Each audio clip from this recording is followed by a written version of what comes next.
In a strategic move aimed at countering former President Donald Trump's intention to pardon those involved in the January 6th Capitol riot, discussions within the Biden White House have surfaced regarding the issuance of pardons for individuals labeled as anti-Trump figures. This could include high-profile political allies or public officials who have been or might be targeted for their opposition to Donald Trump. These considerations are part of a broader debate on the use of executive clemency powers, especially in the light of Biden's recent pardon of his son, Hunter Biden. Now, the public and political fields have reaction to this. The idea of such preemptive pardons has not been universally welcomed. California Governor Gavin Newsom has publicly voiced his disappointment, arguing that such actions might compromise the integrity of legal accountability. As quoted, quote, "This could be seen as an attempt to shield political allies from accountability, a move that many view as undermining the rule of law, and it calculates the concern among critics of Biden's pardons considerations." Now, as we analyze this, the impact of legal system and public trust, the erosion of legal accountability, the strategic use of pardons to protect political allies from legal scrutiny could further blur the lines between law and politics, potentially leading to a significant erosion of legal accountability. Critics argue that when pardons are used as political tools, the public's trust in the legal system is undermined, particularly if these actions are perceived more as protectionist rather than just are merciful. And there's constitutional concerns. From a constitutionalist viewpoint, the frequent and potential partisan use of presidential pardons, that's a lot of P's, potential partisan use of presidential pardons could be seen as a departure from the intended use of this constitutional power.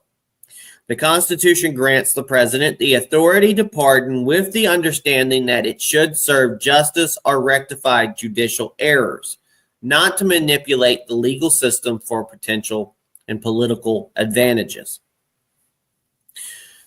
And that leads to the public trust in justice. The broader public discourse centers on the implications of these actions for the perception of justice in America.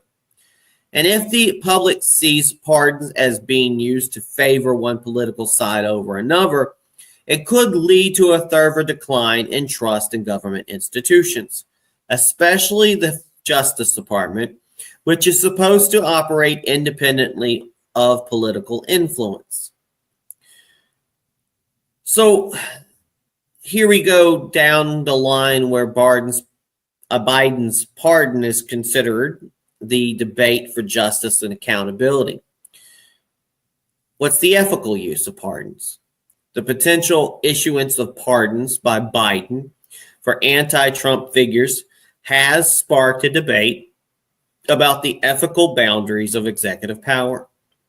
And the fundamental principle is whether pardons should be a tool for justice or as a means to shield allies from legal repercussions. And this scenario challenges the notion of fairness in legal proceedings, suggesting a selective application of law based on political affiliations. Meanwhile, if you go to gorightnews.com, you can check out a link for an article in the Daily Caller that talks about California Governor Gavin Newsom said he was disappointed that Joe Biden pardoned his son. Meanwhile, you can watch these two videos coming up. The first video is Charlemagne battles the hags on The View over Biden's pardoned Hunter. Let me ask you something that's going around right now. A lot of this conversation about President Biden getting criticized from both sides of the aisle for pardoning his son Hunter after repeatedly saying he would never do it. And a lot of people are saying that it's hypocritical, et cetera, as if the other side doesn't do it. But what's your reaction to it? I mean, I think all of the criticism is valid because, Democrats stand on this moral high ground all the time. And, they act so self-righteous. The reality is he didn't have to say anything in regards to, whether or not, his son wanted to be pardoned. He could have said, hey, man, I'm not focused on that right now. But since they were calling Trump a threat to democracy and they were saying that, nobody's above the law, but they were speaking about him, that's what they were running on. So when he kept saying things like, nobody's above the law, I respect, the jury's decision in regards to my son, he didn't believe that. But he didn't have to volunteer that lie to begin with. I'm going to stop you for a second. Uh-oh. Only because you don't know that it was a lie. We don't know why he changed You really think he just changed his mind over Thanksgiving weekend all of a sudden? No, I'm going to tell you what I think. Okay. Yeah. I think he changed his mind because he got sick of watching everybody else get over. And this is just my feeling, because at some point you get to the place where you just go, so I'm just going to follow the straight and narrow always, because that's what's expected of Democrats. But that's their fault. They're the ones that go out. They're the ones that go out there and they stand on this moral high ground. Listen, they don't have to do that. I'm a Democrat. Tell me what the moral high ground is. The moral high ground is nobody's above the law. I respect what the jurors are saying. He don't have to do that. So we're mad at him because he changed his. Oh no. By the way, I'm not mad at him pardoning Hunter Biden. But you sound like you're mad. No. And the next video after that is MSNBC Joy Reid's hated pardons under Trump, but changed her tune with Biden. The presidential pardon was originally meant to grant the president the power to temper justice with mercy.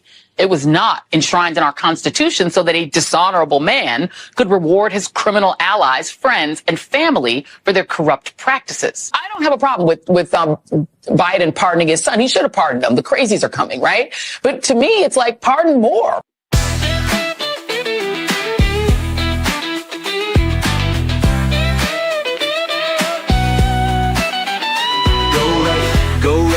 Go right news. With Peter Boykin, we're making moves. Freedom and liberty always on the rise. Tune into the truth and open your eyes.